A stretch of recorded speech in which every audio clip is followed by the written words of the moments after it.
Introduction से।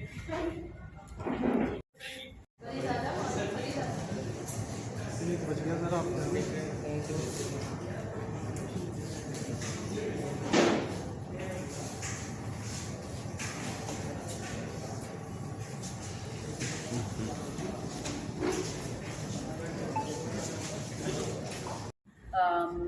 Prophylaxis करना है और क्या ट्रीटमेंट है।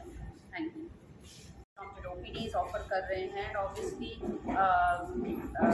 और भी जो कुछ हम करना चाहते हैं हेपेटाइटिस क्लिनिक के तहत, वो कुछ ओबेसिटी का क्लिनिक हो, IBS का क्लिनिक हो, डिफरेंट क्लिनिक्स हैं। डॉक्टर पवन राव को ज़्यादा बता पाएंगे आपको। बट ये है हमारा कि हमारा जो गैस्ट्रो का डिपार्टमेंट है ये पेरिफेरी तक जाना चाहिए। नॉट दैट कि जो गुड़गांव में है वो आ रहे हैं। और अर्ली डिटेक्शन, जो भी कोई भी बीमारी, वो सिंपल सा हेपेटाइटिस A ही क्यों ना हो, लेकिन वो टाइम पर अगर उसका। मैं डिप्टी मेडिकल डायरेक्टर हूँ हॉस्पिटल का and in-charge of the transfusion centre in blood bank. So basically जैसे आपको पता है कि आज वर्ल्ड हेपेटाइटिस डे है। हम इसलिए डे को सेलिब्रेट करते हैं या इसके बारे में बात करते हैं। बेसिकली ये प्रॉब्लम काफ़ी ज़्यादा हमारे पूरे ग्लोबल है, पूरे वर्ल्ड किस कारण से होती है और उसको कैसे प्रिवेंट किया जा सकता है, क्योंकि वो इजी काम है। और एक बार कोई बीमारी हो जाती है उसका इलाज करना, जैसे हेपेटाइटिस B हो गया या हेपेटाइटिस C हो गया, ये कॉम्प्लिकेशंस के साथ में आता है और ये लाइफ थ्रेटनिंग कॉम्प्लिकेशन भी हो सकती है। लिवर फेलियर हो सकता है इसमें, और तो लिवर फेलियर हो जाता है कि लिवर में कैंसर हो सकता है हेपेटाइटिस B से। तो ये चीज़ उस स्टेज पे ना जाए कि हमको बाद में पेशेंट को लिवर कैंसर की तरफ जा रहा है या लिवर फेलियर की तरफ जा रहा है, जिसको हम एंड स्टेज लिवर डिजीज बोलते हैं। तो prevention is always better than cure, और इसी के बारे में, अवेयरनेस के बारे में हम यहाँ पे बात करेंगे। यहाँ जो भी ब्लड डोनर्स आते हैं, ये गवर्नमेंट की पॉलिसी है कि उनकी जांच की जाए, जैसे हेपेटाइटिस B के लिए, हेपेटाइटिस C के लिए, जहाँ तक लिवर का सवाल है। और ये इसलिए इम्पोर्टेंट है क्योंकि कई बार ये बीमारी पेशेंट को होती है और ये ब्लड डोनर को होती है, वो भूल जाता है कि मेरे को ये कभी बीमारी हुई भी थी, बचपन में हुई हो, और वो भूल जाता है और लंबे टाइम तक वो चलता रहता है जब तक उसका टेस्टिंग ना हो। तो टेस्टिंग होना बहुत ज़रूरी है, पता करने के लिए कि ये बीमारी है कि नहीं। और उस हालत में टेस्टिंग के भी कई तरीके आ गए हैं। कुछ टेस्ट ऐसे होते हैं कि बहुत जल्दी पता कर लेते हैं बीमारी के, जिसको हम मॉलिक्यूलर टेस्ट बोलते हैं, न्यूक्लिक एसिड टेस्टिंग बोलते हैं, मॉलिक्यूलर टेस्टिंग बोलते हैं, जो हेपेटाइटिस B के बारे में जल्दी पता कर लेते हैं ताकि जल्दी पता चले बीमारी। हम दोनों किस्म के टेस्ट करते हैं ताकि हम बीमारी के बारे में जल्दी जान सकें और मरीज को बता सकें भाई आपको ये तकलीफ है, आप ये इलाज कराएंगे। जैसे हेपेटाइटिस C आज तक ऑलमोस्ट क्योरेबल हो गई है और हेपेटाइटिस B का भी इलाज हो सकता है ताकि पेशेंट को आगे लिवर फेलियर तक स्टेज में जाने की जरूरत ना पड़े या लिवर कैंसर तक जाने की ना पड़े।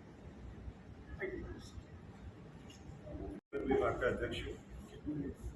वर्ल्ड हेपेटाइटिस डे 28 जुलाई को मनाया जाता है। जैसे डॉक्टर केजरीवाल ने बताया, ये एक ऐसी बीमारी है जिसका प्रिवेंशन और इलाज दोनों संभव है।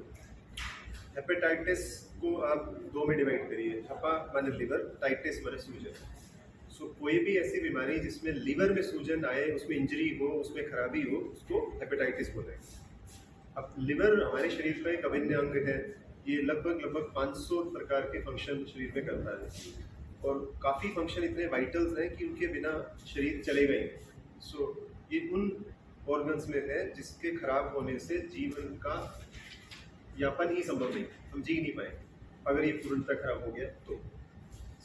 लिवर के खराब होने के मुख्यतः कारणों में शराब है, वायरल जो एक इन्फेक्शन होता है, हेपेटाइटिस B और C स्पेसिफिकली। B और C क्यों? क्योंकि ये क्रॉनिक हेपेटाइटिस करती है। कुछ हेपेटाइटिस एक्यूट है, जैसे हम पीलिया जिनको जानते हैं, जो दूषित खाने और दूषित पानी से होता है, हेपेटाइटिस A और E होती है। वो क्रॉनिक नहीं करती, वो आएंगी ठीक हो जाएंगी। Chronic hepatitis B and C एक बार आएंगी तो उसके शरीर में और लीवर में रहने के चांसेस काफ़ी हैं और लेटर ऑन वो अपने लीवर को खराब कर दे, उसके भी चांसेस ज़्यादा हैं। अब हेपेटाइटिस B और C 4 मुख्यतः कारणों से फैलती है। एक कारण है दूषित खून का एक व्यक्ति से दूसरे व्यक्ति में जाना। मान लीजिए एक व्यक्ति को हेपेटाइटिस B हो, उसका खून ट्रांसफ्यूज कर दिया जाए दूसरे व्यक्ति में। इन्फेक्टेड नीडल्स, एक व्यक्ति को हेपेटाइटिस बी था, उसमें एक इंजेक्शन यूज़ हुआ और आपने दूसरे व्यक्ति के अंदर यूज़ कर दिया। सेक्सुअल रूट से फैल सकती है, माँ से बच्चे में फैल सकती है। कुछ अन्य कारण जिसमें आप कहीं भी जहाँ एक आदमी की सिक्रीशन या ब्लड दूसरे आदमी के सिक्रीशन या ब्लड के टच में आ जाए। इवन छोटा सा मैं मिसाल दूँ आपको, जो बार्बर्स हैं, सैलून्स हैं, उन खास बात हेपेटाइटिस बी सी की क्या है कि एक्यूट वायरल नहीं है कि आज आई, सिम्टम दिए और चली गई, नहीं। ये एक बार आपके शरीर में इन 4-5 रूट से कभी भी आएगी तो ये पड़ी रहेगी, सिम्टम नहीं देगी। तो आप एक ऐसी वायरस से पीड़ित हैं जो लक्षण नहीं दे रही, आपके अंदर है, आप इसको दूसरों को भी फैला सकते हो, आपको शायद पता भी नहीं। एक इम्पोर्टेंट प्रॉब्लम। दूसरी प्रॉब्लम है कि देश में लगभग 2 से 3% लोगों को हेपेटाइटिस बी है, ऐसा पॉपुलेशन स्टडीज में पाया गया, और लगभग 1.5% केसेस में हेपेटाइटिस सी। तो 140 करोड़ की जनसंख्या वाले देश में 2 से 3% का वॉल्यूम आप देखें तो करोड़ों में आएगा। तो करोड़ों लोग हिंदुस्तान में हेपेटाइटिस बी और सी से संक्रमित तो हैं, लेकिन उनको पता नहीं हो तो वो ट्रांसमिट भी कर सकते हैं। तो सबसे बड़ी प्रॉब्लम यहाँ आती है कि कुछ एक पार्ट हमारी जनसंख्या का वो है जिनके अंदर ये वायरस भी है, वो किसी और को ट्रांसमिट भी कर सकते हैं, उनको पता भी नहीं है कि वो ट्रांसमिट कर रहे हैं। सो इसकी जो इम्पोर्टेंस है, इसका जो महत्व है, इससे बढ़ता है। तो ऐसे केस में अवेयरनेस जरूरी है। इसी जागरूकता के लिए ही इसका वर्ल्ड हेपेटाइटिस डे को मनाना का कार्यक्रम किया जाता है, क्योंकि लोगों को पता चले कि उसके बारे में जाने, उन 4-5 कारणों को ध्यान में रखें जिससे वायरस फैल सकती है। हेपेटाइटिस बी का एक बहुत ही सुरक्षित और बहुत ही अच्छा एक टीका उपलब्ध है। उस टीका अगर आप लेते हैं, टीकाकरण करा लेते हैं, तो काफ़ी अधिक चांसेस है कि आप उसको वैसे ही ट्रांसमिशन से रोक पाएंगे। दूसरा, कुछ हाई रिस्क ग्रुप्स हैं जिनके अंदर ये और ज़्यादा ज़रूरी है जानना। ऐसे मरीज़ जिनको बहुत ज़्यादा खून की ज़रूरत पड़ती है, थैलेसीमिया के मरीज़ हैं, डायलिसिस के मरीज़, डिटेक्ट भी करें और ट्रीट भी करें।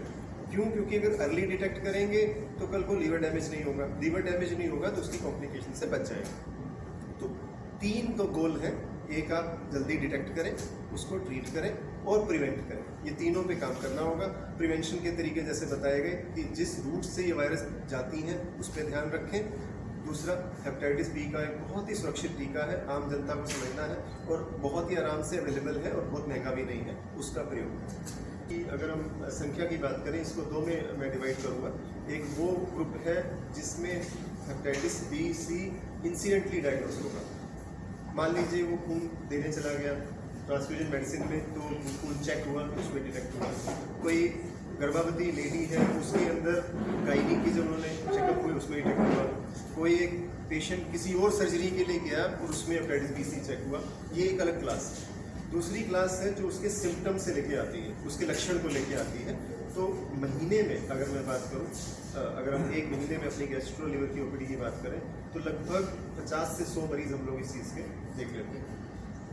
इम्पोर्टेंट इसमें इस बात की नहीं है कि हम कितने मरीज देखते हैं, इम्पोर्टेंस इसकी है कि ये जो पॉपुलेशन के अंदर इतना हमारे पास वॉल्यूम है, पूल है, वो लोग हैं जिनके अंदर लक्षण नहीं है, जो हॉस्पिटल नहीं जाते हैं, लेकिन फिर भी उनके अंदर वो वायरस है, उसको डिटेक्ट करना बहुत ज़रूरी है ताकि इसको आगे बढ़ने से रोकें। एक अच्छा इंतज़ाम जो सरकार द्वारा किया गया, हेपेटाइटिस बी का टीका अब नवजात शिशुओं को लगता है। तो ये इस बात की एक अच्छी उम्मीद है कि आने वाली जनरेशन में शायद इसका इंसिडेंस कम हो। तो ये एक बहुत बड़ा स्टेप है जो सरकार ने ऑलरेडी लिया है और इसका टीकाकरण किया जाता है नवजात शिशु। सर, ये हेपेटाइटिस बीमारी टोटली है क्या? हेपा जैसे मैंने बताया, लिवर टाइटिस मैंने सूजन, तो ये वो बीमारी है जिसके शरीर में आने से कुछ सालों के बाद लीवर में सूजन आएगी, चोट पहुंचेगी, फिर लीवर उस चोट को जब हील करने की कोशिश करेगा तो उसमें स्कार बनेंगे और एक टर्म जिसको हम बोलते हैं इंग्लिश में सिरोसिस, स्कार्ड लीवर। तो जो लीवर ऑर्गन स्कार हो जाएगा तो अपने कार्य नहीं कर पाएगा, अपने फंक्शन नहीं कर पाएगा, तो उससे अल्टीमेटली लीवर के फेल होने का चांस रहता है। सो इसको बोलते हैं सिरोसिस, और अल्टीमेटली जब ये और आगे बढ़ता है तो लीवर फेल होता है। कुछ एक परसेंटेज केसेस में लीवर के कैंसर होने के चांस भी इसमें। कितने टाइप्स में होती है वैसे बीमारी से आपने बताया? तो मुख्यतः 2 प्रकार में डिवाइड करिए। एक वो जो दूषित खून से फैलती है या अन्य प्रकार से, जिसमें हेपेटाइटिस बी, सी और डी। दूसरी जो दूषित खाने और दूषित पानी से फैलती है, हेपेटाइटिस ए और ई है। जो दूषित खाने और दूषित पानी से फैलती हैं वो एक्यूट है, वो आती हैं, 90 से 95 से 98% तक ठीक हो जाती हैं। दूसरी जो दूषित खून से फैलती हैं और इन कारणों से हेपेटाइटिस बी सी वो क्रॉनिक माने वो शरीर में बनी रहेगी और कल को लीवर को खराब कर सकती है। तो वैसे सिस्टम क्या क्या जिससे लोगों को पता चल सके उसका हेपेटाइटिस बीमारी चाहिए उनका सिस्टम जो लोगों को नॉर्मली पता लग सके। डायग्नोसिस, तो डायग्नोसिस करने का इस तरीका जो एकमात्र है वो खून की जांच है, क्योंकि खून में आपको इसको जांच करना होगा। हेपेटाइटिस बी या सी के टेस्ट हर जगह अवेलेबल है, सिंपल है, इजी है, जल्दी इसके रिजल्ट्स आ जाते हैं। तो सर क्या है हमारी जानलेवा बीमारी में काउंट की जाए या क्या परसेंटेज कितना? बिल्कुल ठीक क्वेश्चन है।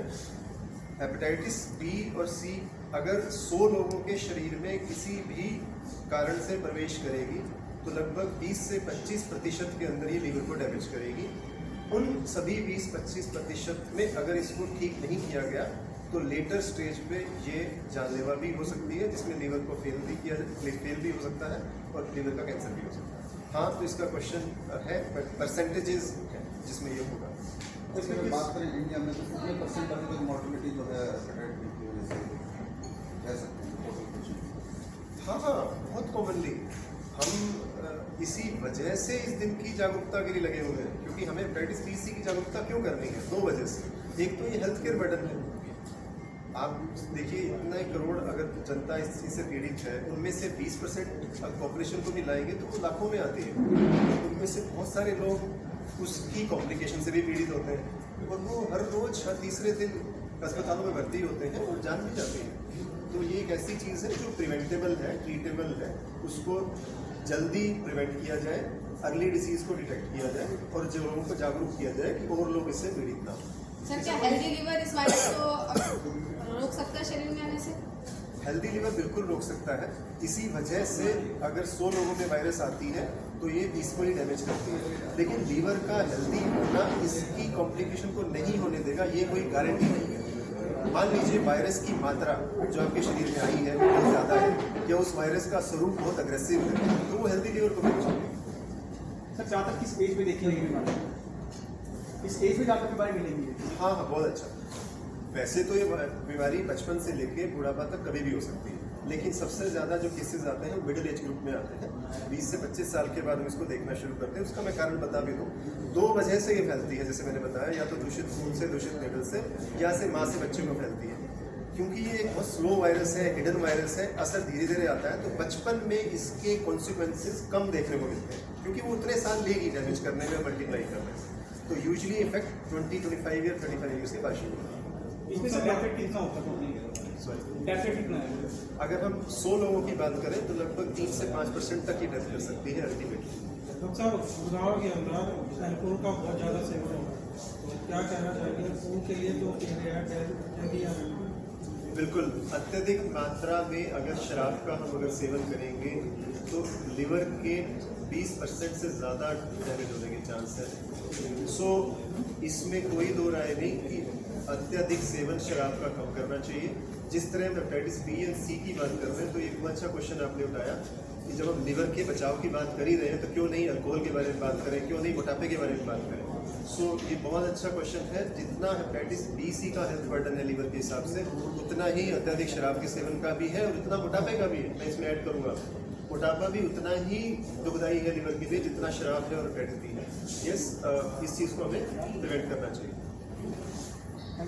डिस्कस कर लो, चूँकि विज्ञान की प्रगति बहुत तेज़ी से हुई है, मेडिकल फील्ड भी इसी तेज़ी से प्रगति पे है। सो गैस्ट्रो और लिवर के विभाग के अंदर जो डेवलपमेंट्स हुई हैं उसमें लिवर को, पेट को, आंत को, कुछ बीमारियों को अलग से, क्योंकि उनको इम्पोर्टेंस की ज़रूरत है, तो कुछ सुपर स्पेशलिटी क्लिनिक्स आर्टमिस ने एक स्टेप लिया है, बहुत अच्छा स्टेप आर्टमिस की एडमिनिस्ट्रेशन द्वारा लिया जा रहा है, जिसमें अलग से एक स्पेशलाइज्ड क्लिनिक चला जाए ताकि लिवर के पेशेंट्स, कॉन्स्टिपेशन के पेशेंट, एक टर्म होती है इन्फ्लेमेटरी बाउल डिसीज जिसमें आंतों में सूजन और अल्सर होते हैं, उनके पेशेंट्स, या मोटापा जो अपने आप में एक बीमारी है, उनके पेशेंट को अलग से तवज्जो मिले। सभी जितने भी स्पेशलिटीज़ उससे लिंक्ड हैं, मैं मोटापे की बात करूं तो उसमें मोटापा केवल लीवर का डॉक्टर ठीक नहीं करेगा, उसमें जनरल फिजिशियन का रोल है, उसमें न्यूट्रिशनिस्ट का रोल है, डाइट का रोल है, फिजिकल एक्टिविटी का रोल है, काउंसलिंग का रोल है। अगर अत्यधिक मोटापा होता है तो सर्जरी का भी रोल है।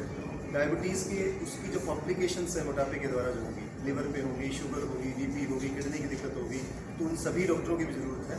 तो वो कह रहा है कि मोटापा है या अन्य बीमारियां, उन लोगों को सभी डॉक्टर एक स्थान पर मिलते नहीं हैं और वो मिसमैनेज होते हैं। सो ये सोचा गया कि क्यों नहीं कि इनके लिए एक स्पेशलाइज्ड केयर दी जाए और उन्हीं सभी डॉक्टरों के कंसल्ट्स और डिस्कशन एक साथ कराए जाएँ, तो एक स्पेशलाइज्ड क्लिनिक लॉन्च हो।